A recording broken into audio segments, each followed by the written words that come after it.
Today can be the turning point in your life by making a simple decision. Fundamental questions of navigation. Where am I? Where am I going?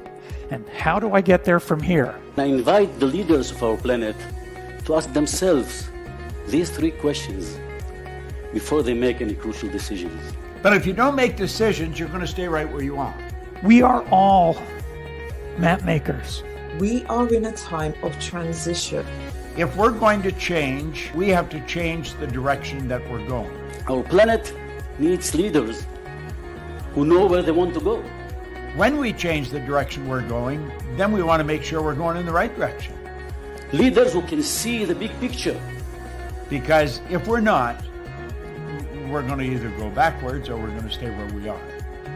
Recognizing the psychological and the spiritual shifts and changes that need to be made, often from the inside to the outside. To be able to shape your future, you have to be willing and able to change your paradigm. Complex journeys require navigation. The path to the truth is one such journey. This is your GPS. Hairstyling services provided by J.D. Edwards Salon and Spa, Palmdale Shopping Plaza, Madera Street. Accessories provided by Chevette Williamson Jewelry. Standout jewelry for standout women. Good afternoon, everyone, and welcome to GPS Global Paradigm Shift on Global 99.5 FM. Host Michelle Malcolm, and as always, it's a pleasure to be in your company today on this TGIF Open Line Show. Thank you so much for tuning in, and for those of you who called and wondering what happened to the show, yeah, it happens sometimes. We were running late today, but we're here. And we're looking forward to a really, really great show this afternoon. Now, you all know the drill. Every Friday, we do an open line show where you get an opportunity to serve as my co-host and you help to direct the show. So, the telephone numbers to call if you want to be a part of that process: 326-0271, 326-0271, 326-0272, 326-0272, and the WhatsApp line for text messages and calls is 801-0271, 801-0271. We are streaming live on Facebook on the official Global 99.5 FM and official Michelle Malcolm page, and we're also streaming on YouTube on the official Global and Michelle Malcolm channels. And if you are a Cable Bahamas subscriber and you choose to tune in that way, you can catch us on channel 974. So, protocol already having been established, let's dive right into the week that was. So much ground to cover, such little time. Yeah, we have quite a few stories that made headlines this week. I'm not even sure where to begin. We saw the drama happening with regard to the courts and the shanty towns and the demolition and all of the fallout from that. We saw this huge debate over whether or not we should be teaching transgender education about transgender. The transgender and I guess LGBT in general movement in the schools, and we saw quite a bit of public debate over that. So we have a lot of choices as to where to begin. And then I got a call today, a very concerning call actually, from yet another person who works in the public service, who is very, very ill, along with many of her colleagues, because of what is suspected, among other things, mold toxicity. Working in a government building, extremely sick, and others around her having developed the same conditions she's battling with. Some have died, and yet um, the powers that be, well, according to what she told me, she believes that they're being kept away from the problem areas whenever they do come to visit their facility, that the administrators or those responsible for the tour, when the government officials do come, make sure they don't come to the areas that are really bad. They hide them away from that stuff. I'm like, really? She said, yeah, they make sure they don't bring them in those areas. They only take them in the good areas. I say, wow, we are allowing our people to get very, very ill. And yet, on the other hand, we say, oh, we have so much sickness in this country. Well, duh. It amazes me how we operate. We do things to make people sick, and then we act shocked when they become sick. Or we do things or make people work in conditions that are making them sick, force them to work, and then we act all surprised when they come down with some. Anyway, we have a call on the line. Caller, welcome to GPS. Ms. Malcolm, good afternoon. Hey, Professor. How are you today? I'm doing quite well. We've just had so many interesting things happen this week. I was in the store yesterday, and someone told me about a particular personality who was degrading the Constitution of the Commonwealth of the Bahamas. Mm-hmm. And I know who the particular personality is. Okay. In fact, I'm going to try and get a tape of what had transpired. And she thought I would have fallen into the show, but I was out doing some business. Okay. And then she heard my voice. She said, Professor, you don't know me, but someone is working to degrade the Constitution of the Commonwealth. And then I heard Constitution, my ears pricked right up. I said, I'll deal with that at the appropriate time. Mm-hmm. But let me just say this. How is it that the government of the Bahamas could find time to talk to Haitian pastors who have not contributed anything to helping to tell these Haitian people, number one, stay home in your own country. Number two, no support for repatriation of these people to their homeland. Mm-hmm. And asking questions of what are you going to do or where they're going to go. Where do they belong? They belong in Haiti. The government of Bahamas hasn't had any discussion with me. They asked me nothing. My representative may ask me nothing. In fact, I can't see him. Haven't seen him since he got elected. The point is the government of the Bahamas needs to have, if they want to have discussion, then talk to the voters of this country. The Bahamian people, we're being left out. That's one of the clips that I pulled to play today. The fact that they met with the Haitian I'm glad pastors. you would play that clip. But Yeah. I heard him. Mm-hmm. And I am very displeased with the remarks that he made. Okay, I'm not interested in these so-called naturalized people. Haitianism is in their blood. That's who they are, and that's what they always will be.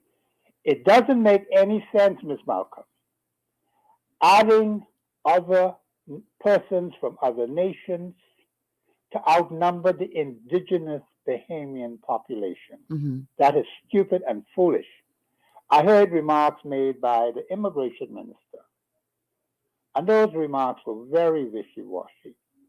You cannot keep taking more and more and more applications. You can't handle what you got now. All you do in the interest of national security, public safety, public health, for the good of the Bahamian people, you simply put a hold on it. They have the authority under the Constitution to do that. You're talking about applications for citizenship? Oh, yes, they can. They can stop it right now. We're not taking any more right here, right now, in the interest of national security. Right. Public safety. Public security. It's right there in the document.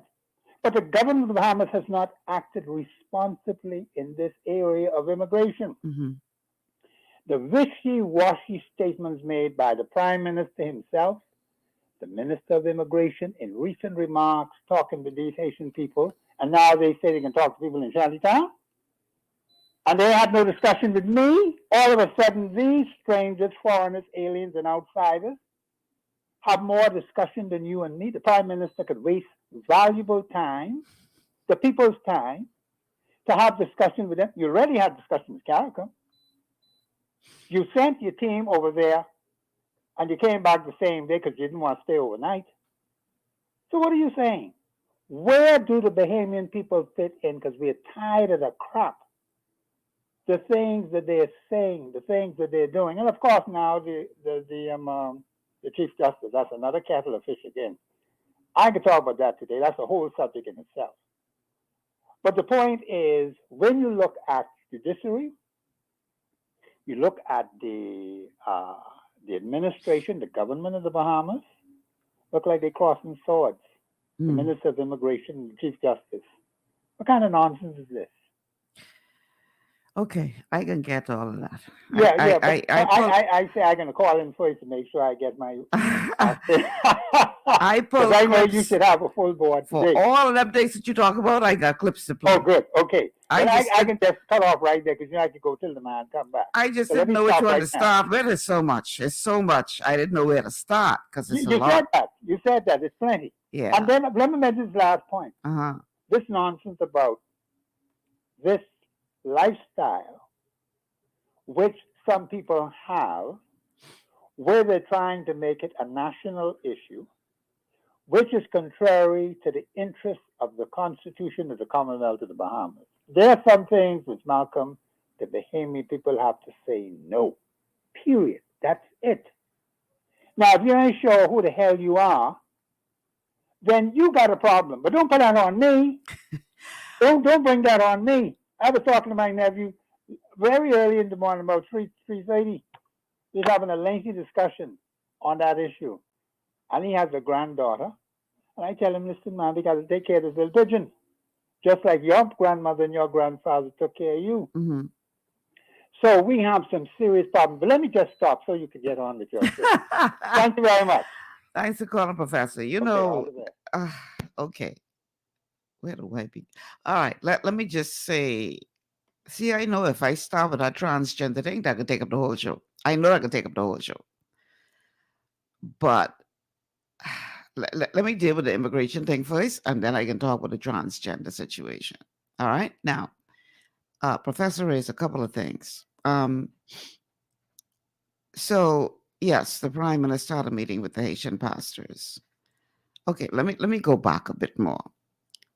Government has gone back to court to ask them permission to demolish 500 structures in the shanty towns. Let's start with that clip. Let me play that first. The Office of the Attorney General seeking to have the Supreme Court approve an order to demolish 555 shantytown structures in New Providence and Abaco. That includes 232 structures on the north and south sides of the SC Boodle Highway in Abaco, 120 structures in the farm near Treasure Key, Abaco, 98 structures on All Saints Way here in the capital, 45 on the north side of Cowpen Road, and 60 off of Carmichael and Gladstone Road. Last Tuesday, government reported that 260 eviction notices were posted in unregulated communities off of SC Boodle Highway, but according to photos obtained by Eyewitness News, notices were posted on these structures indicating that their occupants are required to attend court before Chief Justice Ian Winder on Monday, April 3rd at 10 a.m., and were not an actual eviction notice. The postings were for a breach of the orders of the court dated December 17th, 2018 and June 9th, 2021. The amended summons further states that some residents in the unregulated communities have continued to construct more structures and modified existing ones without obtaining building permits, which is in violation of the Building Regulations Act and in breach of the court orders. This comes as multiple attorneys from Calendars & Co. filed a notice of appeal motion against a recent ruling by Supreme Court Justice Cheryl Grant Thompson, which discharged an injunction previously barring the government from demolishing structures in shantytowns in New Providence and Abaco. In another document obtained by Eyewitness News, the attorneys say that the decision was made unlawfully and therefore, quote, void, illegal, and of no effect. They're also asking the court to block the government or public utilities companies from disconnecting services in these unregulated communities. All right. So, um, the residents of some of the residents of these shanty towns have gone to, as you just heard in that report, Calendars and Co. And in case y'all don't know, now I know a little small firm. Okay, that's a heavy hitting firm among many, or among a few, I should say, in the Bahamas. A very heavy hitting firm that you have to pay some serious dollars to get to hear your matter. And so it'll be interesting to find out who is footing the bill at Calendars and Co. But I have a call on the line. After the call, I can get back to this whole thing about the shantytown residents appealing the decision for granting the government the go ahead to demolish these things. Now Kai Mills, who was on my show earlier this week, told us that while they debating back and forth and appealing back and forth, etc., construction continues. He said, I'm coming to you right now, JT, that there were at least 40 foundations that have just been put down. So these people who have the unmitigated gall to go to a Calendars and Co. and talk about the decision being illegal, still breaking the law. Okay, JT, what you saying? Michelle, I can only laugh, It's not a laughing matter, obviously, but one has to laugh. Because if you don't laugh, you can cry and pull out all your hair, which you ain't already don't got left much of, or much left of, sorry. Michelle, in the very statement, if I heard correctly, the action by this Calendar and Co. on behalf of their clients is to try to stop the government from demolishing unregulated communities. Now, is that the wording? Yeah. Now, Michelle, I don't you think even a statue can see that in the very argument they want to fight against that they are guilty of? They are admitting in their complaint that the communities are unregulated, which is already acknowledging indirectly that what they're doing is illegal. How in heavens, I don't understand how the courts in this country could ever side against anybody who is doing something illegal, whether it's blatant or whether it's subtle, but particularly when it's blatant, Michelle. I mean, when are we going to stand on the side of law and order because right is the right thing to do? The people asking the court to stop the utility companies from disconnecting them from illegally using their service. This makes sense to me, please.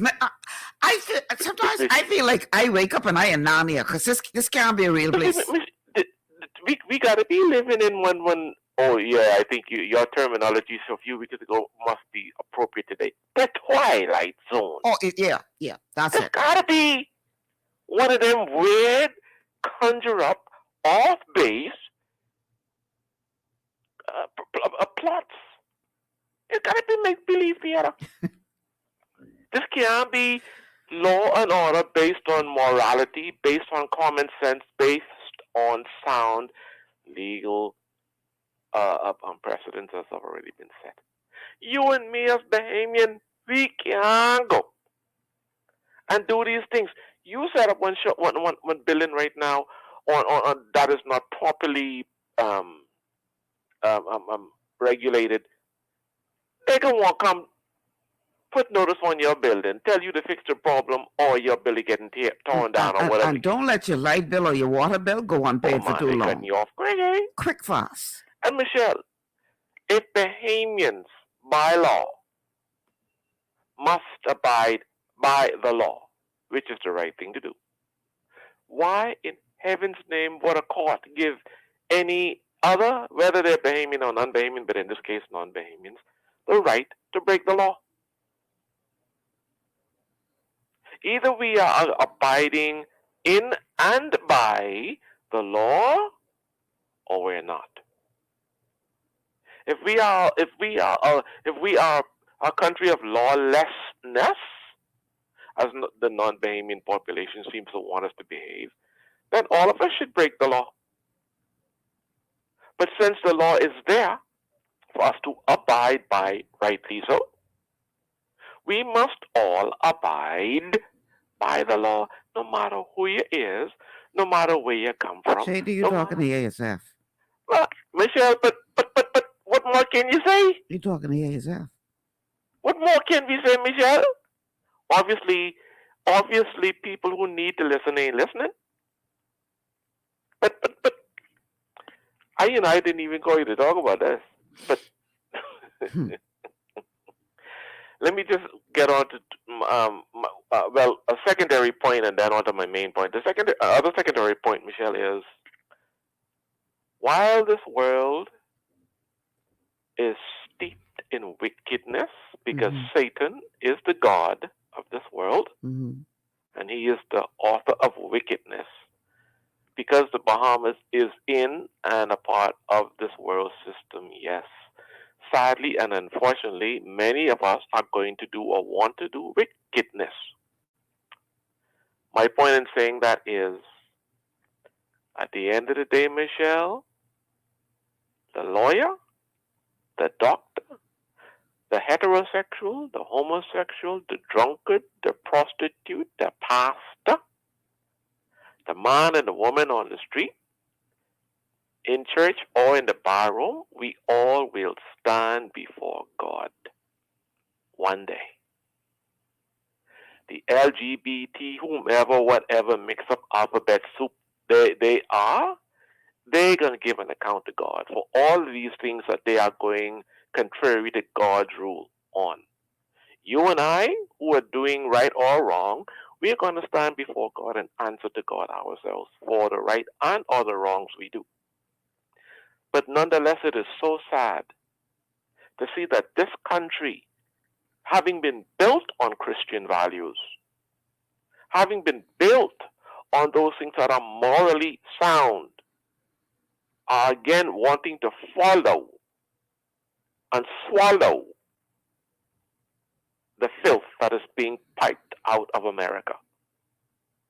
And I say that not to offend anybody, but the reason I put it like that is because years ago, with all of the movies and stuff, the violent movies and all of those other things that were coming down out of Hollywood throughout the world, there was a big hue and cry one time ago that Hollywood was pumping out violence and immorality all over the place and negatively influencing other countries, which was true. But yet we didn't learn from that. We will now talk about putting ungodliness, and I will say ungodliness, teach that in schools. We are supposed to be teaching godliness in the Bahamas. I don't care what the rest of the world thinks or does. That's my opinion, but that's also law. Let me just say this before I take a break. And again, I have pulled that a clip to talk about this whole thing. But here's my thing. Regardless of what your opinion is about the transgenders and etc., we got kids coming out of school now. They can't say graduate. We got kids passing out of school now. Can't read. Can't write. Can't spell cat, dog, or much less else. Don't know the difference between division and multiplication. I actually had a business owner say to me that somebody came for a job interview and did not know that this was a recent, they can't call him graduate, a recent person, a person who had recently passed out of high school, and did not know the difference between multiplication and division. My Lord. And we around here worrying about teaching or transgender. We need to teach how to read and write. exact, Michelle. We ain't got the Teaching basics yet. teaching ungodliness is what has destroyed and caused much problems in the world today. And this world will continue to spiral downhill because of ungodliness, wickedness, immorality. But when it comes right down to the education, the common sense in the educational system, they are all suffering the symptom of, hey, we can do it better than God, Idas. Because every time you look and you see what this new age humanistic movement is all about today, it's what human beings want. They checking for what God wants no more. When you throw God out the window, what do you expect to happen in any place, Michelle? Look at all the shootings again. Another mass shooting in the United States just this week. Another one. Well, But we had another murder overnight right here in the Capitol. oh God. Another one. Michelle, my last point for why I'm calling in this country, not country, in this year of celebrating our 50th anniversary, I'd like to ask my fellow Bahamians one question. These government buildings, and I heard you talking a while ago about that situation with the mold, these government buildings that are built, who owns them? Is it the party in power that is administrating the governing affairs of the country, or is it you and I who pay taxes? Because in some cases, it's neither. In some cases, they rent it. Well, okay. In other words, my point is, notice I did say government buildings, right? Mm. If you renting it, it ain't yours. Right. So I'm talking about government-owned stuff. Mm. My point is, while political parties administrate the affairs of governance once they are elected by the people, they, as political parties, do not own these buildings. You and I, as the taxpayers collectively, we own these. It's our hard-earned money, paying taxes, going into the public treasury, being spent to build and or maintain or pay rent for. We are the owners of these assets. Not a political party, not the quote-unquote government. And I think that is one of the things for far too long we have not taught in our country, that you and I, as the taxpayers of this country, own these things collectively. JT, you're going far. It don't take a genius to figure out. We do not believe in maintenance. All you need is a maintenance department. Michelle, that's why I don't like going on Bay Street. That's all? Yeah. It don't take a genius to figure that out? But ain't that what the Ministry of Works there for, to maintain? But clearly that system is not working, JT. Listen, you go to any, say, building or in the United States, for instance, any school, any major they have a department for maintenance. Mm-hmm, mm-hmm. They don't have to wait until a government agency decides to come and maintain the building. Right. You have a maintenance department. That's their job. This ain't. We gotta wait until a ministry decide. So, we have the wrong type of system. We need a complete republic system in this country, Michelle. And I'll conclude on this. We just need common sense, JT. You don't need a republic to establish a maintenance department. Well, true, Michelle, you're right. We don't need no change of a governing system. But my point for saying that is, Michelle, when you look at the way our Westminster system is being practiced in the Bahamas, we have completely assaulted whatever looks like common sense, because we have abused that system. We don't have enough checks and balances to keep a lot of people fair and honest. I mean, somebody getting paid $1,000 a week, and I'm being hypothetical here. Somebody being paid of $1,000 a week, a government employee, but they're only going to work 2 days a week. Something wrong with that picture, Michelle? People getting paid to work and ain't going to work? But stop paying them that money, and they're going to raise all kind of hell. Not for those who are being unfairly, having their wages unfairly kept from them. Yes, raise hell because you have the right to. But we shouldn't be paying anybody who ain't working and getting a salary.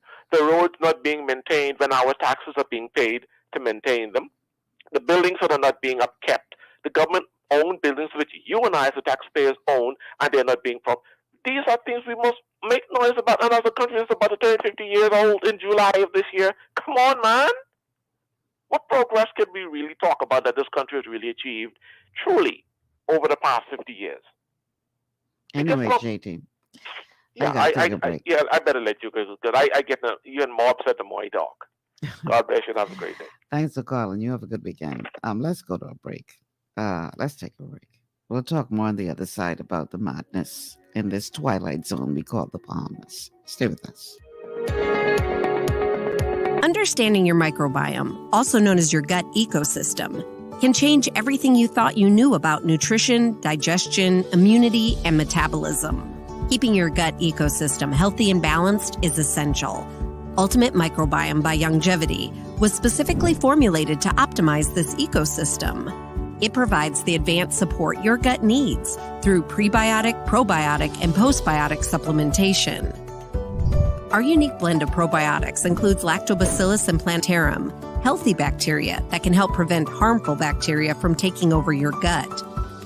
Increasing your gut's population of beneficial bacteria creates a more balanced gut microbiome, which has been shown to aid in weight loss, skin health, sleep, mood, and may even help with seasonal allergies. Ultimate Microbiome also promotes the production of postbiotics. Postbiotics are key to help regulate your gastrointestinal health. To enhance digestion, Digizyme Multi-Enzyme Complex, a blend of 5 specific enzymes, has been added to Ultimate Microbiome. It can help break down food so your body can better absorb nutrients. Plus, we've added our proprietary I-26 Hyperimmune Egg Powder to aid in the elimination of disease-causing gut bacteria and help your body balance its immune response. Ultimate Microbiome, the scientific, proprietary, and holistic approach to gut health that helps optimize your body's entire gut ecosystem. To learn more, contact your Longevity associate. Welcome to Sunshine Auto, the hardest place on the planet for rims, tints, and tires. We are your auto superstore for rims, Lexani, Azaras, Trueform, Western, Lux, Fuel, Tracklight, Tough, Rough Racing, Velocity, Mud, All-Terrain, and low-profile tires, cars, homes, and commercial window tinting. At Sunshine Auto, we put God first and customer is king. Glasses love.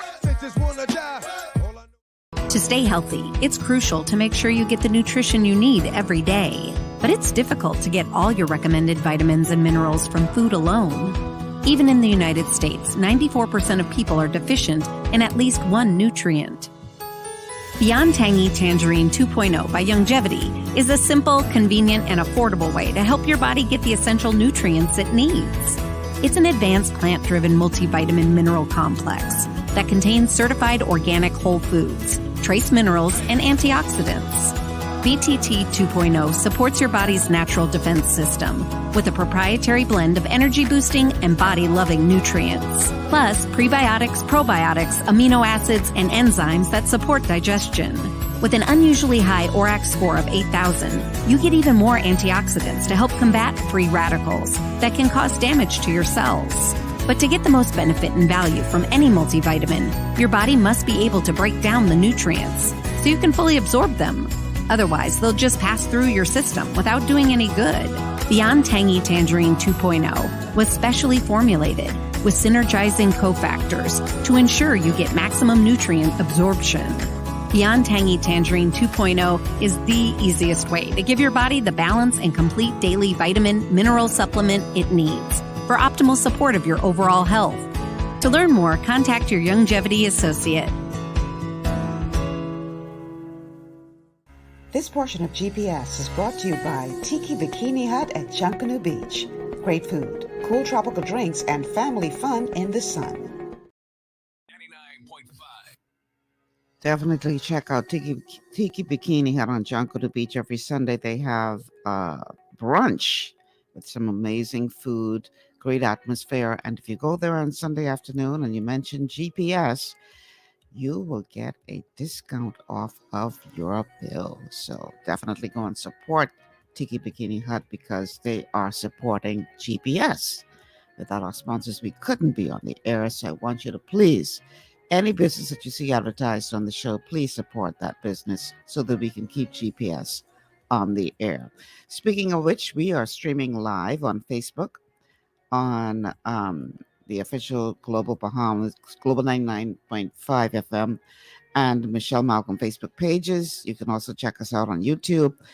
The telephone numbers to call 3260271, 3260271, 3260272, 3260272, and the WhatsApp line for calls and messages is 8010271, 8010271. So prior to the break, I promised you guys that I would play the clip with the Prime Minister meeting with the Haitian pastors. So let's go there, and then we're going to continue on with our open line show. Haitian pastors and various stakeholders getting an update on the government's approach and policies on immigration matters last night. They then in turn expressed their concerns as it relates to the Haitian community. Now, media was not allowed to actually sit in the meeting. However, we were able to speak to Prime Minister Philip Davis afterwards, and he says both groups have a common interest. So I think it was really an informative session and convocation. The Haitian pastors, as you would have heard, have committed to do their part to assist in dealing with the challenges we're having.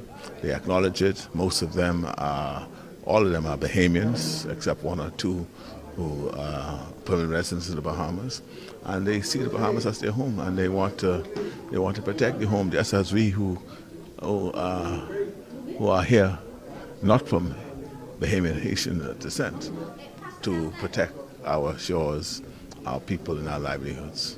Prime Minister Philip Davis also revealing that many of the pastors will be assisting the government during the process of tearing down shanty towns. They're concerned that due process is engaged and that we do so with compassion that it deserves. They acknowledge that what I said to them, that we can't deal with one problem to create another problem, and I think all they're concerned about is that due process and a humane approach is taken. The biggest concern coming out of those discussions was the humane treatment of shantytown residents. As you would have heard, the dialogue will continue. They have committed to going into these communities to try to talk with them and let them know that they should try to find alternative housing, and they're hoping to assist in our identification of the residents to sort of disassociate them from those who are Bahamian citizens, those who are undocumented, and those that may be legal documented by way of work permits, and to ensure that they all understand that they have to move out. Minister of Labor and Immigration Keith Bell also attending the meeting, which he describes as productive. He adds that the discussion does not end here. As we continue to chart our way through getting through the Haitian challenges and addressing the problems that we have, I thought the meeting was very productive. We got a number of recommendations, and so we are now going to meet as an immigration department and certainly all of the agencies of government to address those. We have a meeting tomorrow, on Thursday, as a matter of fact. Earlier this month, a number of shantytown residents filed an appeal against the Supreme Court's ruling last month, which discharged an injunction barring the government from demolishing the illegal structures. When asked for his comments on the matter, Prime Minister Philip Davis said that it's before the courts and he would let the courts handle it. Okay. So, very interesting there. As was said, the media was not allowed inside the meeting, so there's no recording, we don't think, from inside the meeting. But you would have heard what the Prime Minister had to say with regard to what was discussed. Now, in the meantime, we see activists like Luby George asking that the process for application for citizenship be sped up. It's taking far too long, he argues, for some people who apply within the legal means of doing it as per our Constitution, and years later, still hearing nothing back from the government. Now, this I know to be true. People who have the right to register to apply do so within the 1 year that is afforded them according to the Constitution, and 10 years later, they get no response. This I know to be the truth. But anyway, here is what Luby has to say about the lengthy process that it takes. A local human rights activist, Louis Georges, is tonight calling on government to put in place specific timelines for approving applications on citizenship and status in country. He echoed comments reportedly made by Chief Justice Sir Ian Winder, who in a local daily criticized government for the length of time it often takes to approve applications. Some have reported going months and even decades without a response from immigration officials. A recent human rights report by the U.S. Department of State also accusing policymakers of not putting in place the right laws to address statelessness in country. I would encourage government to try to put a policy upon themselves so that their workers and persons working at the Department of Immigration, Cabinet, whoever is part of this process, so that they can say, okay, for each application, on average, it should take us this amount of time to be able to go through it and make a decision. This comes as Immigration Minister Keith Bell admitted several weeks ago that officials encounter challenges which can delay the application process, including false documents and finding a country of origin for some applicants. However, he maintained that officials must be allowed to do their job. But Georges says government is out of excuses. If there is no justification for you to say no, then why aren't you saying yes? What is the wait? If I am one that provided everything that is asked of me, and I can prove from the hospital records to the registrar general to the schools to the police department in providing a police record, who I am and where I've been, never been in any running-ins with the law, why does it take so long? Nobody can justify that. According to both Chief Justice Winder and George, having to wait years for government to approve applications could leave a bitter taste in the mouths of those seeking citizenship. It leads to people born in the Bahamas who would have went through our school systems and, essentially deep down inside of them, knowing that, hey, I am a part of the Bahamas, but the process is telling me something different. Hearing my peers and going on social media and people calling you paper Bahamian and you're a Haitian and, you're good but not good enough. The process now kind of verifies what they're hearing out there in the general public. And it's an issue which the local activist says forces applicants to put their lives on hold while hoping that they could be approved without any real timeline in mind. Why allow these persons to continue not to be able to open up bank accounts, to get driver's licenses, to get business licenses, to buy a piece of land, to be able to go off to school just like your kids? To be able to go off to Canada and go off to the United States and to further their education and maybe even be able to come back and contribute to the development of the Bahamas. And at this point, George argues that applicants are essentially Bahamians in waiting. Their citizenship is deferred, all right, to their 18th birthday at the time of their birth. Other Bahamians, you receive Bahamian citizenship upon birth. These ones, the Constitution says that, hey, your citizenship is basically set. The only thing that we need and what we're waiting for is for your 18th birthday. Upon your 18th birthday, apply and let us know that, hey, I want it now. I'm here, I'm 18, please, as per the Constitution, I would like to be registered as a Bahamian citizen. Okay. Before I comment, I'm going to play another clip. And this is with Minister Bell saying, when we're talking about citizenship, This is a serious issue, and we will not be rushed. Here's what he had to say, and then we can talk about it, you and I. The government cannot. I don't think it's reasonable for government to necessarily put in place a timeline. You must accept the fact that citizenship is one of the highest things that a country can bestow on an individual. We're talking about citizenship. Immigration Minister Keith Bell contending that government must not be governed by a time period that forces officials to make a decision on a citizenship application. That's our birthright. And so we have the right to protect it at all costs. And so that is all we're doing. His comments coming on the heels of an Eyewitness News exclusive report with a local activist who recommended that authorities implement a timeline to tackle the backlog in citizenship applications. But Bell says it doesn't work that way. We have to ensure that we do diligence, and when we make a recommendation to go before the cabinet for citizenship, that we are satisfied that we would have exercised we would have turned over every stone to make sure that the person is in fact entitled to that. That will not happen overnight, nor do I encourage that we ought to rush the process, because once we grant that citizenship, that is it. Meanwhile, Chief Justice Ian Winder also castigating the process, noting that, quote, there is absolutely no lawful justification why these applications ought to take years and in some cases decades to be processed, end quote. To that, Bell says authorities must also be mindful of the challenges that authorities face. In many instances, the delay is not necessarily the fault of immigration alone. We have to ensure that documents which are submitted are authenticated. We have to ensure that we get birth certificates. We know that there is significant fraud.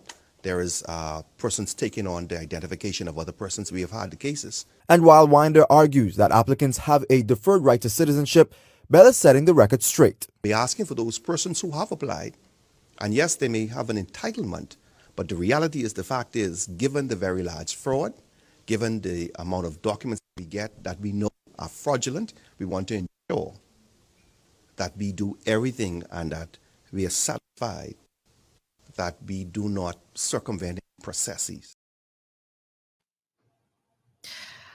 Okay, that is a lot to cover. Okay, so we do know that in many cases, it takes a very, very long time to get a response, if you get a response at all. That is true. I'm not denying that. However, I would like to say that a major part of the problem is that, and I know if Professor Thompson were here, he would say, all you got to do is follow the Constitution. But a major part of the problem is that we have so many persons being born in the country who, according to what Professor would say, based on the Constitution, whether or not they are eligible is questionable. We have some people who come to this country pregnant and have their babies here. And I'm talking about people who come here legally.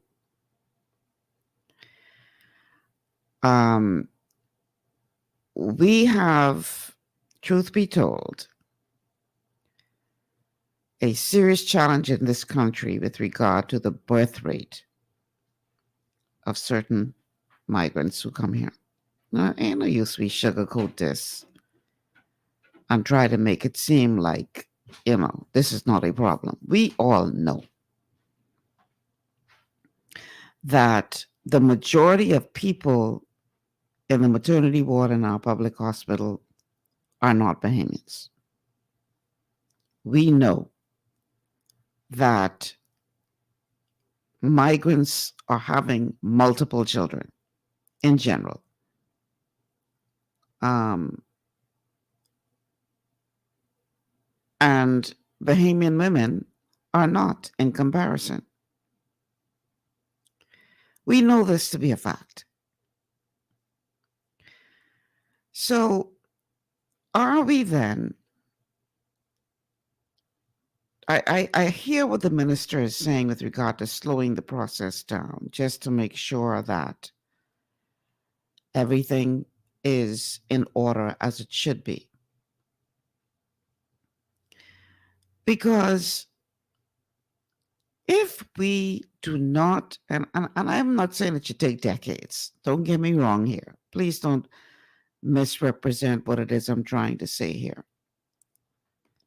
But if we don't take our time to really understand the Constitution of the Bahamas as it relates to this citizenship question and who is entitled and who is not, like Professor would say, based on the Constitution, based on what is already in that document. If we continue to allow persons to become citizens of the Bahamas who may not be truly eligible for that citizenship, we can be in from. Y'all think we got problems now? That being said, I can understand the frustration. You born in a country. This is the only country you ever know. But yet, you can't travel. You can't open a bank account. You can't. I mean, there's so many things you can't do because you don't have the paperwork to say that you are a citizen. Now, some may say they are not stateless. They could go right to the Haitian embassy and get their Haitian documents. Because according to the Constitution of Haiti, anyone born to Haitian parents, no matter where they're born, is automatically a Haitian citizen. So you could argue that they could go and get their Haitian documents, and this would allow them to travel and all these other kinds of things. But clearly that's not something that they want to do, because it seems that there's very little value in their eyes to that Haitian document. They want Bahamian documents. Williams Patricia Denise says, not because you're born here means you have rights to this country. Carrie, well, Patricia, I can't read some of these things you have here. Go back to Haiti, I put it in a nice way, and fight your government for your Haitian family, and none of them supposed to be getting nothing what us organic Bahamians deserve. You have a lot of mouth, but oh, one day you will cry blood when you have to leave our country. Okay, I think she's talking about Luby. Another person, Leslie Butler, says, not so fast, Luby. Read our Nationality Act. Perline says, Bell is only saying this because he knows the Bahamian people are upset. He's trying to cool the temperature. Frank says, what Luby is saying is treasonous because they are not Bahamians and waiting because they could be denied citizenship. Okay, let's see.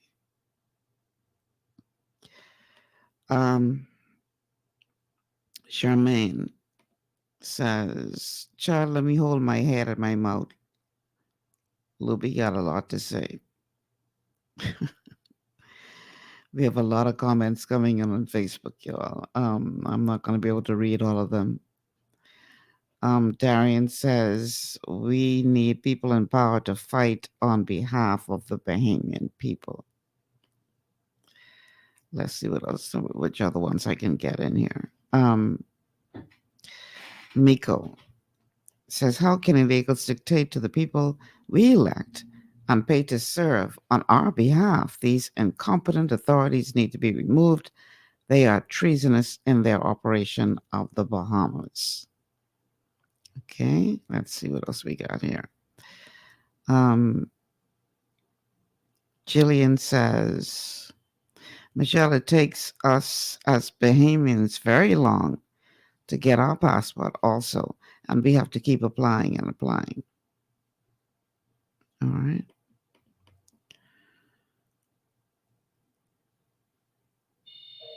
Wow. Bertha says, my mom died a couple of years ago and a Haitian woman is carrying her name. How can this be? Agnes Mackey, suck my teeth.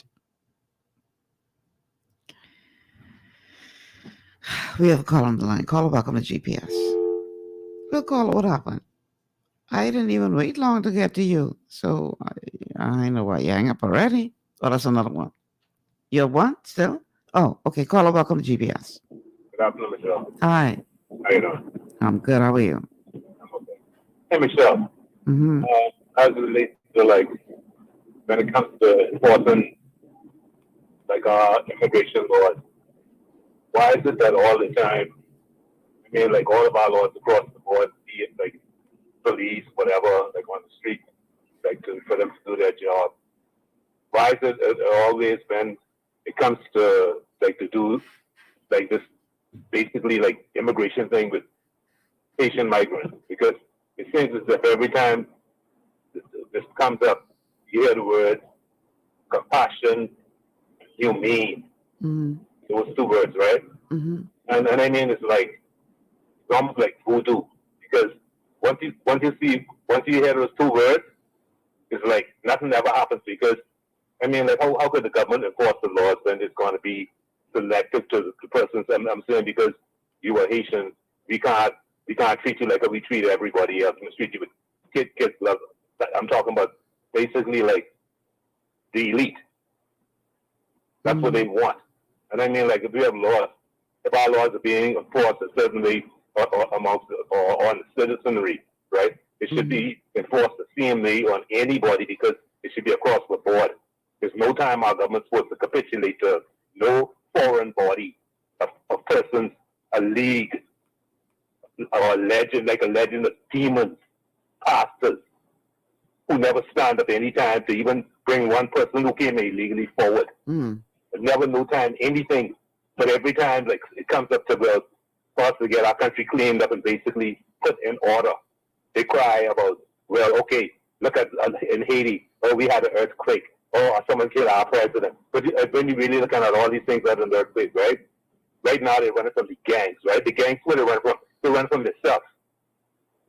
Yeah, Haitians is doing it to Haitians, and Haitians need to be Haitians, and they love Haiti, and they need to go to their country, fight for their country, and they need to get out of our country basically, because the kind of like I'm talking about the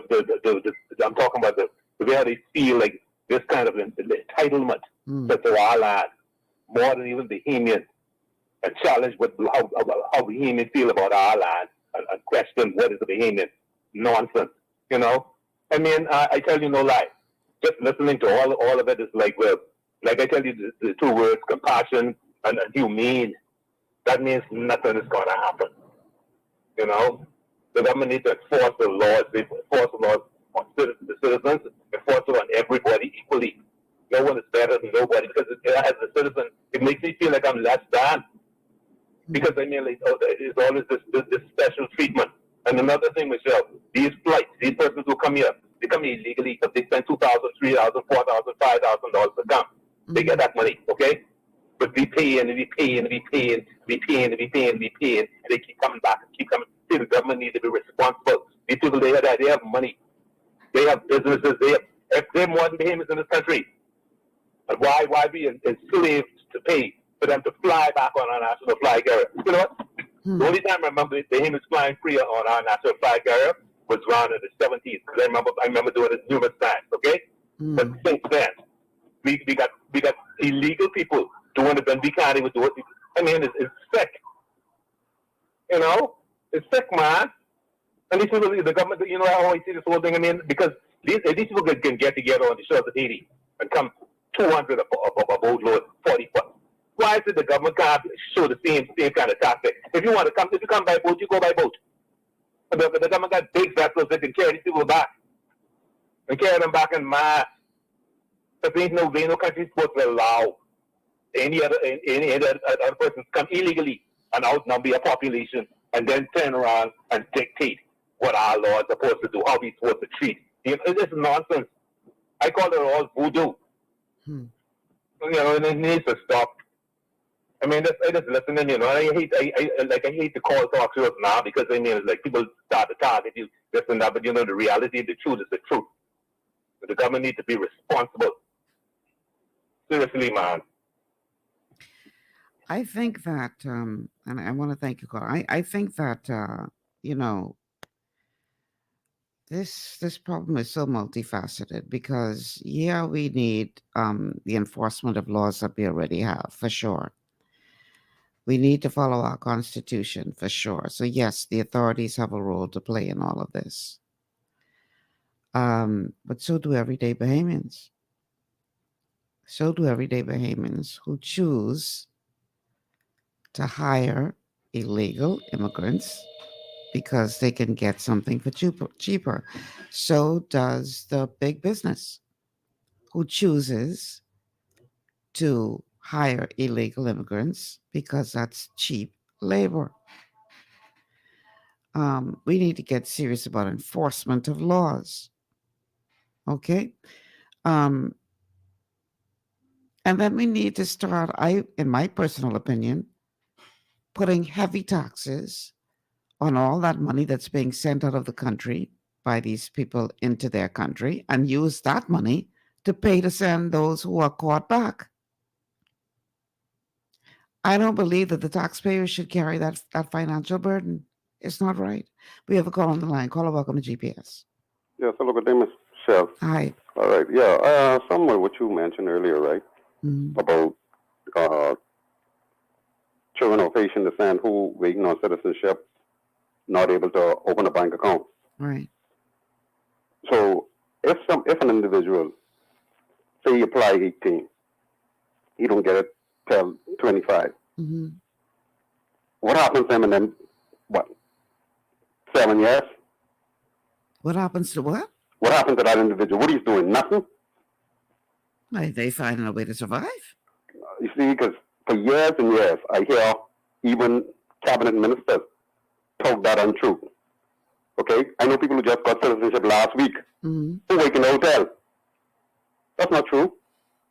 You're saying it's not true that people are waiting for years? I'm saying that they could open a bank account. They could go to the bank. If they money go to the bank, they get paid through the bank. I work with them for years and see it.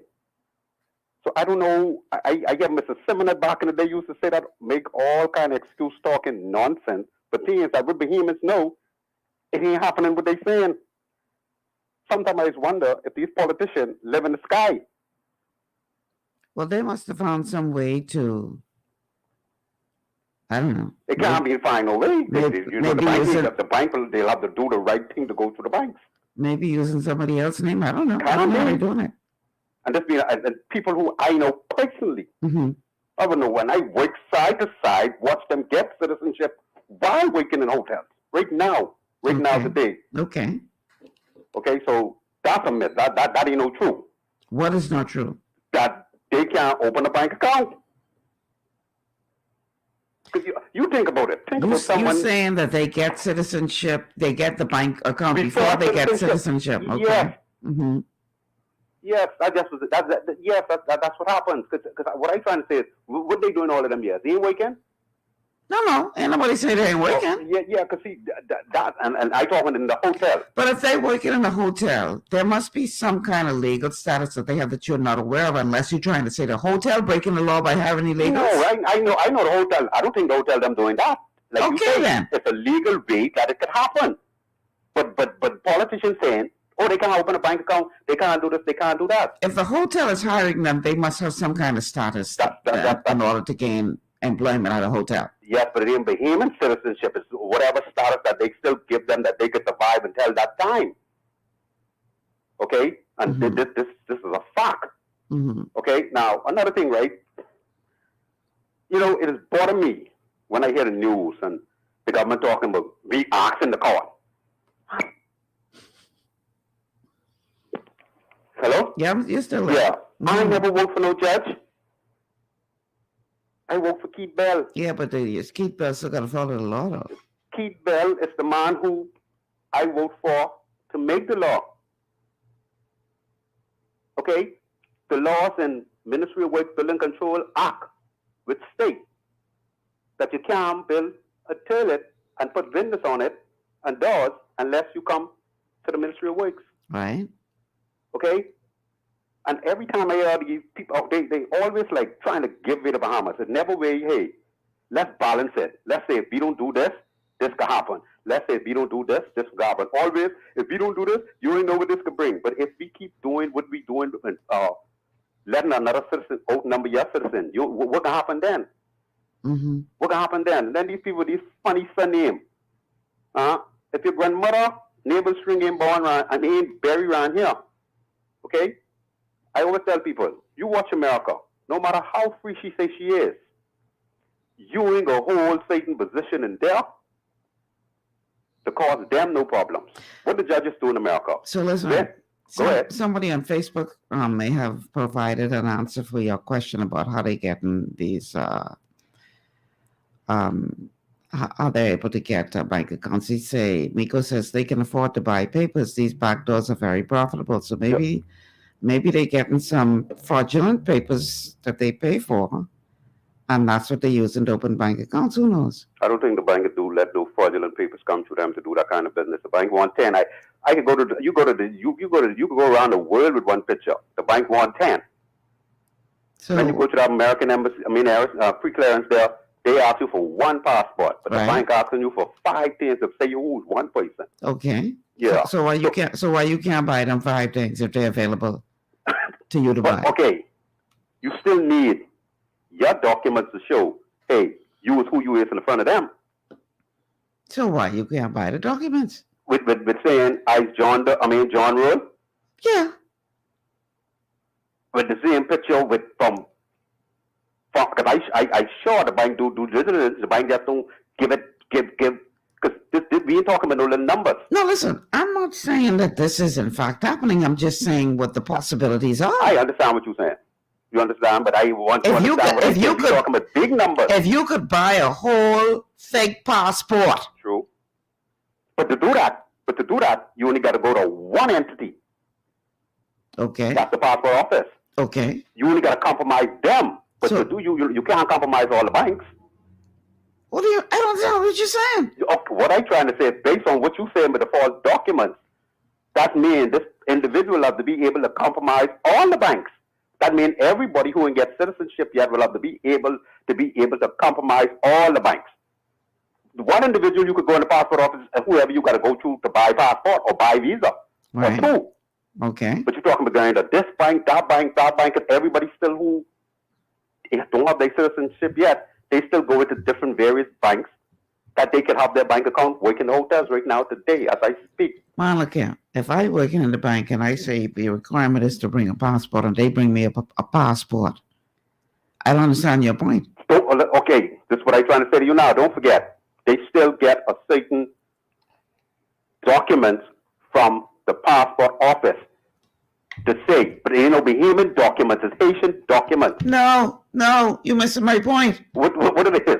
They buying Bahamian passport. No, I don't mean allegedly. Okay, I don't mean like what you're saying. What I'm trying to say is it's still something that they give to children of Haitian descent before they reach 18 that they still could do certain things.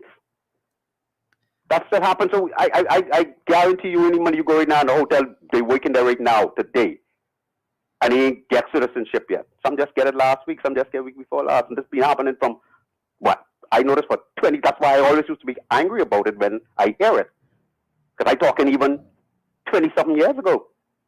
Somebody says on Facebook, you can go to the JP and get documents starting at $25. Affidavit, not much questions asked. Another person says, I'm voters guard. Another one says, if you buy a passport, you get a driver's license and NIB card. Okay, but like I say again, it ain't gonna be that easy to do that to the bank. This other point what I'm trying to make to you, right? The other day when the American border was full and the order for the health situation with President Trump that put in place was time to expire, and they felt that it was going to be a crisis, the court intervened and say, no, we ain't gonna let this lapse. We can extend it. Okay? We can extend it. The other day, during COVID, in Australia, the tennis player who wanted to just walk in Australia without being vaccinated applied to the court.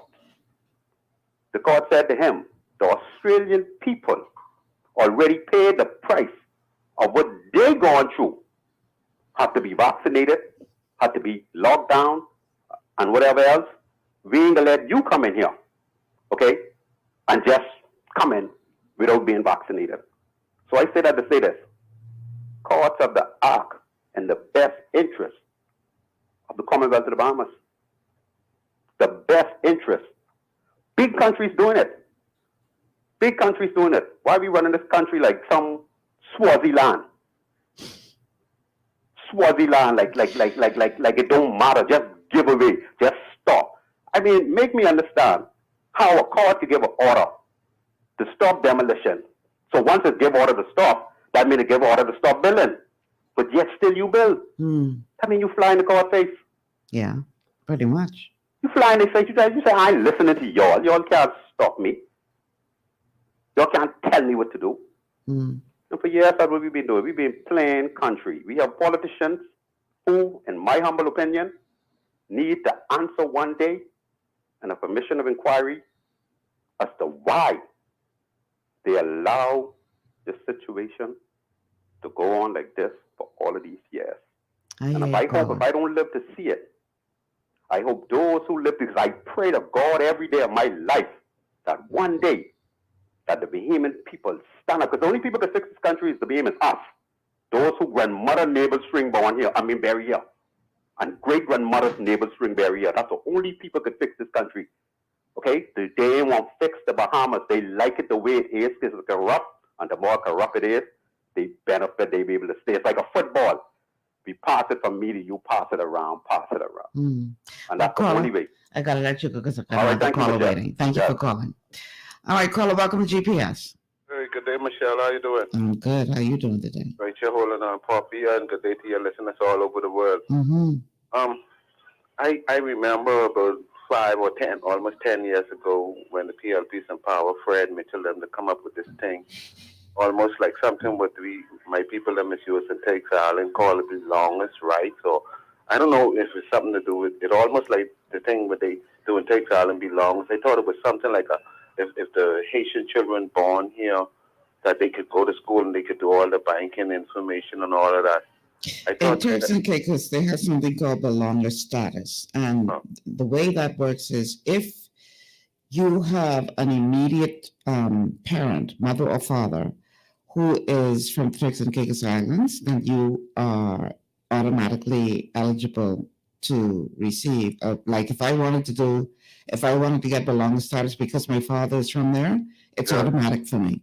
Now, if that's only for the first generation of children born to persons from the Turks and Caicos Islands. If I were to have a child, it would not be automatic. Okay, I didn't know that. Yeah. But I don't think this thing what they did in Takes and Caicos is the same thing. See what I talk about. I think it almost close to that. I think about 5 or 10 years ago, saying for the PLP government to do something like that. But what I think might be going on with what the gentleman was talking about with the person who worked into the hotel with him, I believe it's something what you call travel document. It's almost like a passport. Like if you lost your passport or something, a Bahamian, they'll assist you with it. So I don't know if they're being more lenient with the children of Haitian parents who born here and giving them that. So if they get scholarship or they want to go to Cuba to school or whatever, they could use that. But the solution for this problem is all they need to do is go and get the Haitian passport till things work out. They need to stop being so, I don't know, uncooperative with the Bahamas government, because I think we being cool with them. And then I believe, like the Minister of Immigration say, they need to don't expect us to be rushing this thing with citizenship. It's a serious thing. When you don't give them that, that's it. I agree with what the minister had to say, but and I hear what people say. He only saying it to make people feel good, and I say better say it than they don't say nothing. And I hope they mean it. You know, I believe the children who waiting for either the passport or citizenship, don't be upset or get mad with the Bahamian government. Get mad with your man, your pop. Sorry, get mad with your parents. Your parents is to blame. How's that? I could understand if one parent was a Haitian and one was a Bahamian or something, or they come here the right way, then they could be Russian. But both of their parents come here. They should have decided like when they have babies or whatever. Go back to Haiti and have your children. Now your children here feel like somebody treating them bad. And all we trying to do is do things the right way. Because some of them come, and they feel like they eligible because their parents born them here. We should have some kind of clause in the Constitution letting them know that it don't go that way. Plain and for them to understand how they could just come here illegally, millions of them, have a bunch of babies, and then they talk about they have some kind of rights here. Constitution is very clear. Huh? The Constitution is very clear. The challenge is that, like Professor would say, we've had successive administrations that did things not based on the Constitution, but obviously based on what they thought was right. Then the Constitution is very clear. We need to be serious with these people. Let these people know that, yeah, we as a Christian nation, we love them and everything. We love everyone. But we ain't no fools. Come on, man. Come on. And the thing about it, these Haitian pastors and these so-called Haitian Bahamians, I don't know how much they doing to explain to their people the Bahamas only could take so much. It's like they want to take over. They get the Haitian passport right there. The Haitian government say, anywhere in the world, even on the moon, if their parents born a child, in the bush or anywhere, it's a passport there for them. Go get your Haitian passport and open your bank account or do whatsoever and stop making noise. Your parents don't come here breaking our laws. You're being that, we talking about they being, they grow up with us and being our school. But I mean, the international laws or the United Nations either force us or tell us that's a humane thing to do. But don't take advantage of it, we talking because they gone to school with us. They come here illegal and then making noise, but they want it. Ain't no time limited, brother. We can take our time like y'all just want to overrun this country. I guess they heading to try to be prime minister. They done in politics. They all up in parliament bragging about how they is Haitian and all of this. I think that's something serious we need to think about. Ms. Malcolm, I don't know if this rushing the brush, right? But any idea what is the budget for this 50-year anniversary for independence? Or what is the budget for this Carifta game thing what we doing? I think I saw something, I'm not 100% sure, because I think I just saw something yesterday about $9 million to do with Carifta, I believe. Serious? I ain't sure. Don't quote me on that. 9 million? Do not quote me on that. I have to go and I have to follow up. I have to follow up. I'm not sure. But I'm thinking that's what I heard, but I have to follow up. So what Leslie or Miller them, what the chairman and the ambassador, would they have any idea what kind of money they're going to spend if it's millions also? Well, I don't think so. Yes, sir. But I think they should have a budget though, and try to stick with it. Yeah. And I don't think everybody can do things for money. Some people, they glad for the opportunity to make this money, and I don't blame them. But there are some people who willing to want to celebrate the Bahamas and 50-year anniversary, and it ain't all about money. So I hope if you could. Now, Papa, you need to wrap this up because I have another caller waiting. If you could get her to come on, or if you could get that part to come on, the people who are in charge of our celebration, that would be good, leading up to the celebration. July right around the corner. You have a nice weekend. Thanks for calling, eh? All right. All right. Caller, welcome to GPS. Yeah, good afternoon, Lady Malcolm. How are you doing? I'm good. How are you today?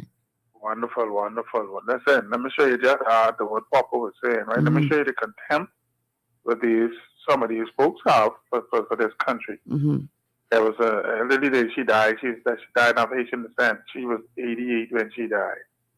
She was married to a Bahamian man from she was about 20, 26, 27. She died at 88. She lived here all of her life, between and Freeport. And I used to go visit her, nice lady. But I said, well, if you've been living here all this while, man, you was more Bahamian than me. You straighter than me, man, and Lady Malcolm, what I say that for? And I said, well, then you get Bahamian passport. No, I don't want it. I don't want it. If they give it to me, I'll burn it up. I'll tear it up. And how long she was living here? Until she died at 88. From she was 20-something, she came here. And that was her attitude? Pardon me? And that was her attitude? Listen. Boy, I was calling immigration for her. You couldn't call immigration for a Lady Malcolm because she was married to Bahamian. She's married to Bahamian man. I hear that. But that's the contempt that they have. Ain't only that. Wow. She had another little younger friend which used to come there, wash and do things for her. Beautiful relation, girl. And plenty Bahamian fellas was trying to hit on that, right? But no, she turned around and got married to another Haitian guy who was in the same position she was. None of them had no papers. And now the two of them working late in the night, trying to get themselves sorted, hiding from immigration. You see the contempt they have? You understand me? So, Papa, boy, this is a serious thing. And that people with the sports and stuff, they know just how much money they got to spend. But of course, we know allegedly what's probably going to go down. All kind of things can go missing and stuff like that. Yeah. But Lady Malcolm, thanks for taking my call. It just reached in, so let me get started and listen to the rest of the show. Thanks for calling. Thanks for calling. Wow. All right, let's take a break. On the other, because I'm sure going fast today. On the other side of the break, well, before we go there, the minister, Minister Bell, said they're not issuing any new work permits. That clip is pretty short, so let me play that, and then we're going to go to a break. Government is standing firm on their policy that they will not issue any new work permits. Immigration and Labor Minister Keith Bell telling the media tonight, as you know, government has placed a hold on the issuing of permits and opting for a case-by-case scenario, as the country has seen an uptick in illegal migrants. We have not been issuing new work permits. We have introduced a very, very rigid and strict process, and we have ensured that all of the processes that we do, that we have amplified and reviewed them, and that is a continuous ongoing process. Despite the additional measures, Bell says that government acknowledges that they now have to have a conversation on the issue. And persons were saying we ought to perhaps allow persons to come in for periods of 5 years at a time and then break that continuity of the work permit cycle and then allow them to come back in at some other period if they wish to reapply. But at the very least, it would mean that once the cycle is broken, they would not go on to pursue a permanent residency or citizenship in the country because of the period of time for which they would have been in the country uninterrupted. According to Bell, most persons seeking permits are in the domestic field. The country's been issuing approximately 15,000 work permits per year. We average in excess of 30,000 applications. Bell also noted that there will be a roundtable discussion to establish a national policy on the issue during the summer months. The Minister of Immigration and of course the government determines who will be allowed to come into the country. It is as simple as that. And if it is that we have good reason why we would not want to grant any category of status in the country, then that is our prerogative. And so therefore, it isn't a matter of what the persons on the outside may say or believe. The reality is that we want to ensure that we keep the Bahamas for Bahamians and we protect protect it for future generations to come. All right, so prior to me going to the break, let me just read a comment here from Miko. Miko says, Haitians are human beings. They are a tenacious and resilient species of kin. They will do what they have to for their survival and sustainability. If we don't respect that fact and protect our own interests, this will either escalate to tribalism or we will become the minority and subjugated by the majority of migrants and their interests. All right. We're going to take a quick break. On the other side of the break, let's talk about this transgender situation. Yeah, let's do that. We'll be back after this. Your body's immune system is under constant pressure from things like stress, lack of exercise, and toxins in the environment. It's crucial to be proactive and support your immune system with the nutrients it needs to function effectively. But it's often hard to get these nutrients from food alone. Introducing fast-acting Zinc Plus Immune Support by Longevity. Unlike zinc-only supplements, Zinc Plus Immune Support builds on the proven power of zinc and adds complementary nutrients to give your immune system extra support. Vitamin D helps balance the effects of zinc, while our proprietary blend of natural fruit and root extracts provides the extra help your immune system needs to work against daily stressors. And we've included Longevity's exclusive plant-derived minerals to give your body the minerals it needs, but can't get from food alone. And because Zinc Plus Immune Support is delivered in a great-tasting, sugar-free, berry-flavored lozenge, it encourages quicker absorption of all these nutrients into your body. Zinc Plus Immune Support. zinc, plus the extra support your body needs to promote a healthy immune system. To learn more, contact your longevity associate. Welcome to Sunshine Auto, the hardest place on the planet for rims, paints, and tires. We are your auto superstore for rims, Lexani, Azaras, Trueform, Western, Lux, Fuel, Tracklight, Tough, Rough Racing, Velocity, Mud, All-Terrain, and low-profile tires. Cars, homes, and commercial window tinting. At Sunshine Auto, we put God first and customer is king. Blessed love. It's gotten harder and harder to get your daily requirement of vital nutrients from food alone. Without additional vitamin and nutrient support, your health and well-being can suffer drastically. That's why Z-Radical was specifically formulated. It combines a blend of antioxidant-rich vitamins, minerals, and botanicals with the protective powers of fucoidan to help fill the gaps from lack of nutrients in your foods. The core of Z-Radical is fucoidan, a naturally occurring polysaccharide that helps stimulate immune reaction, protecting you against inflammation and oxidative stress. We harvest this powerful mineral-rich nutrient from brown seaweed, harvested only from the world's most pristine ocean waters to ensure the purest quality. It's then extracted using cold process technology to ensure maximum levels of bioavailability. Then we add essential vitamins that help to protect your cardiovascular and nervous systems and are crucial for optimal immune and neurological function. Z-Radical also includes a proprietary blend of delicious antioxidant-rich fruits and berries. This great-tasting combination helps your body combat free radical imbalances that can contribute to a variety of degenerative conditions like arthritis and heart disease. Z-Radical. Experience the power of fucoidan with antioxidant-rich berries, 8 essential vitamins, and more to provide you with potent health benefits. To learn more, contact your longevity associate. At Lee Air, safety is our #1 priority. Flying since 1996, we offer scheduled flights into Fresh Creek and Mangrove Key Andros and Great Harbor Key, Berry Island, twice daily, 7 days a week.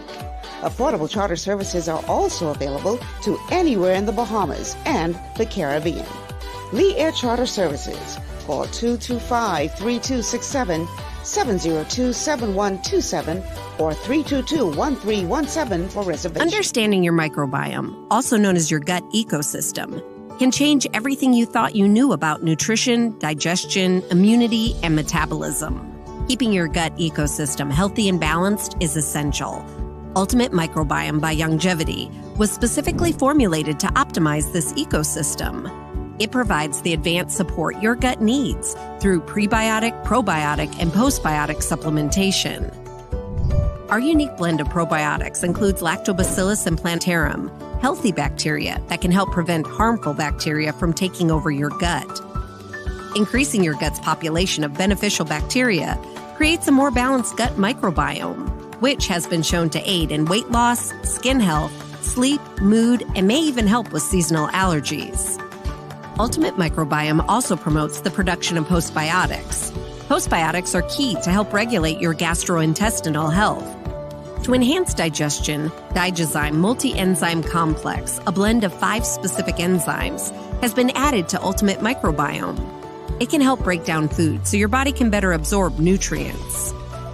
Plus, we've added our proprietary I-26 Hyperimmune Egg Powder to aid in the elimination of disease-causing gut bacteria and help your body balance its immune response. Ultimate Microbiome, the scientific, proprietary, and holistic approach to gut health that helps optimize your body's entire gut ecosystem. To learn more, contact your longevity associate. For all your building needs, it's Carib Construction and Project Management on Gladstone Road. We build it all. Schools, homes, hotels, and more, including structures requiring a Phase 3 electrical contractor. We also provide project management services. The first step towards your dream building begins at Carib Construction and Project Management. Call us at 376-1556 or 341-4466. One of the things I love about the mailboat is their relationship with Bahamas Air. I can earn travel points on my international freight and redeem them when I fly. For me, online shopping is easy with Mailboat's U.S. addresses and regular freight delivery to Nassau. Plus, I can always prepay customs and freight, and they always notify me when my package arrives. Yeah, a lot of people think the mailboat is just for shipping, but they also offer a safe and secure storage facility at affordable rates, all in a central, convenient location. We also offer passenger service into Freeport multiple times per week with a seating capacity of over 450 persons. With family movies on large screens, one hot meal included, and on-board lounge for snacks and soft drinks. We're the mailboat. We're bridging people, products, and places.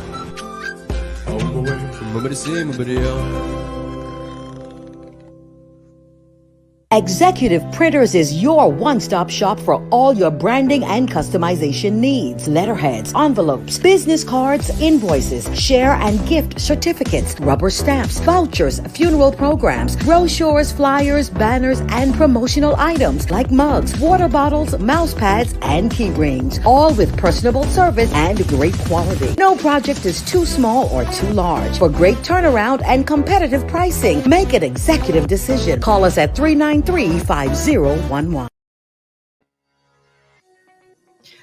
All right, welcome back to GPS, Global Paradigm Shift on Global 99.5 FM. Michelle Malcolm here in your company on this TGIF Open Line show. The numbers to call are 3260271, 3260271, 3260272, 3260272, or 8010271, 8010271, which is a WhatsApp number. You can call us using your WhatsApp number, or you can send us a message at 8010271. All right, big uproar this past week with regard to transgender issues or awareness being taught in our schools. And this is based on a question that BUT President Melinda Wilson was asked during a question and answer segment after a presentation that she did. I think she was making a presentation at, I believe, the Kiwanis Club. Anyway, this report will go into more details about that, but somehow what she said as an answer to a question to her went viral. And this has sparked quite the debate as to whether or not this should be taught in our schools. Check this out. A hot button topic making its rounds on social media these past few days as BUT President Belinda Wilson believes that some form of transgender education should be taught in schools. Now, Wilson contends that this issue should be tackled by the Ministry of Education because it will better help students to be better prepared for the real world. I think that it would be wise for a component of transgender, the various different family compositions, it needs to be addressed, and not addressed that you would be pushing an agenda or you would be taking a side or position, but students need to be aware of what is happening. Executive Director of the Bahamas Organization of LGBTI Affairs, Alexis DeMarco, sides with Wilson. What the president was trying to talk about was sensitizing our students to the harsh realities that these vulnerable communities face, inclusive of LGBTI people, specifically trans people, the issues that they face navigating in Bahamian society. But long before children receive this form of education in the classroom setting, DeMarco believes teaching acceptance must first start within the home. First of all, we need to educate our public. We need to educate parents who are probably dealing with trans children or trans students and don't even realize that they're dealing with them. The education has to come also from the home. And we have people who are misinformed about trans citizens and what it is to be trans of what it is to be intersex. And I think the education needs to start within the home setting and then trickle its way down to the educational system. DeMarco also stresses that just as there is age-appropriate content for other topics like divorce and reproductive health, the same can be applied to transgender education. I think what it is, it's more how we disseminate the information and what is the information that we are disseminating. And I want to make it quite clear, in the country, in the Bahamas, we do not advocate for children to convert to transgenderism or try and convert to intersex, or no, we don't do that advocacy. Our advocacy is for the protection of these individuals and the protection of these students and the protection of these Bahamian citizens to have the access to education and not to be thrown out of school based on their perceived sexual orientation or their perceived or known gender identity. When asked for her personal opinion on the matter, BUT President Belinda Wilson said she was not educated enough on the topic to comment further, but she pushed she would not be afraid to share her own opinion once informed. Education Minister Glenys Hannah Martin also opted not to comment on the issue this morning. All right, what are your views on this? Do you think that this is something that needs to be incorporated in our school curriculum or not? I would have made my opinion known on this a little earlier in the show that, listen, yes, we do have persons that are part of this community living within the Bahamas. I don't think anybody's trying to deny that. But we have so many basic challenges as it relates to our education system. Like I said, we pass on these children who are pretty much illiterate. We've often talked about on this show, and I know C. Allen is a big proponent of this, that, we're not preparing our students for any kind of plan or future because we don't know where it is that we want to go as a nation. So we're not adequately preparing people to fill these positions that we will need if we want to take our nation to the next level. We have so many challenges within our education system, with teachers having to go into their own pockets just to provide basic needs to educate our children. Should this be our priority? We have a call on the line. Caller, welcome to GPS. Good afternoon again, Lady Malcolm. I catch myself dead quick when you introduce this next topic, this last topic. I totally agree with you, right? If I remember, how come when a certain party in power, only these people has come out, these kind of people? Now, I don't want you to go there because I don't want you to think that the LGBTQ community only in one party. Get yourself with that, buddy. Or get yourself with that. I agree, but when that one party come, they come in Rotten Square, but anyway. What I don't understand, children in a learning institution, the age of consent for children, some 16, 17, off age 18, 21. Where any parent trying to convince a child under the age of 16, 17, either or. What them children should be in school doing is learning their lesson up to that point. And when they reach a certain age where they can make a decision for themselves, then that's fine with everybody else. Well, I was happy to hear Alexis say in that clip that they're not pushing for any kind of what do you call it? Like, pushing children to have surgeries and that kind of thing. They're not advocating for that. I was happy to hear her say that. Because, that's what they're doing in the United States and other territories. And what amazes me is, when you are a child, there's a reason why there are certain rules in place that say that you can't make certain decisions until you get to a certain age. Because the Bible tells you foolishness is bound up in the heart of a child. So a child could wake up tomorrow and say, I want to be a fire engine, which some kids do. I want to be a fairy. I want to be a princess. I want to be a unicorn. So do we then go and surgically put some kind of horn in the middle of the child's forehead because the child says she won't be a unicorn? Of course Exactly. not. Of Because course not. children change their mind about, they are not capable of making any kind of life-altering decision as a child. Exactly. I don't know. Anyway, but yet when it comes to mean, this issue, this is why the behavior people so hot with this, because I hear this around the hospital today too. But I don't even know how to properly debate a issue like that. So my answer to the whole thing is until they reach 18, no, nothing of the sort. Thanks, Lady Margot. I don't even know if 18 is a good age. Because at 18, you still make some very crazy decisions. You know what I mean? Boy, anyway. Anyway. My time is just about gone. So I just think that we need to, there's a real world out there. And there are some realities that they're going to eventually face.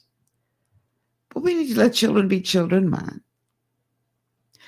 They right now are complaining about primary school girls being hypersexualized in primary school. Not junior high, not high. Primary school, meaning age 12 and under.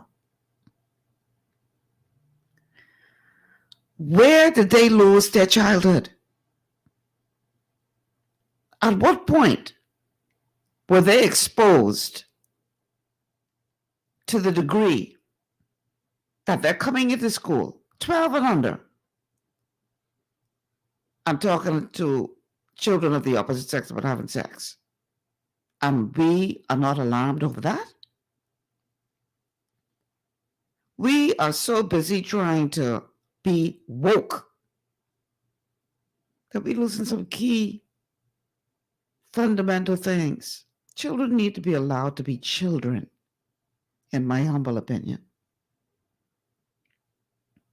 And I don't think that this is something that should be a priority in our system, especially when you got kids who come out of high school who can't read and doggone write. What kind of future are we developing for our nation? I'm not saying that we should ignore the community, because they're here.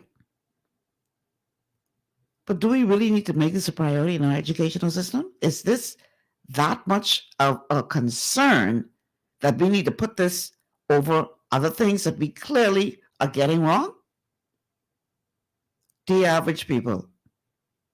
The average.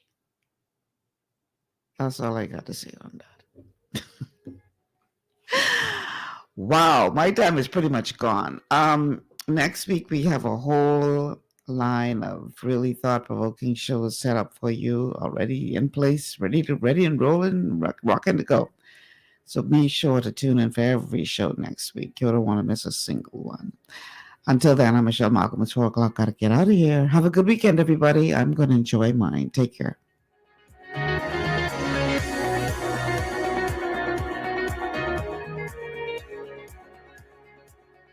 Global 99.5 FM reminds our listeners that the views and opinions expressed on this show are those of the host and guests and not necessarily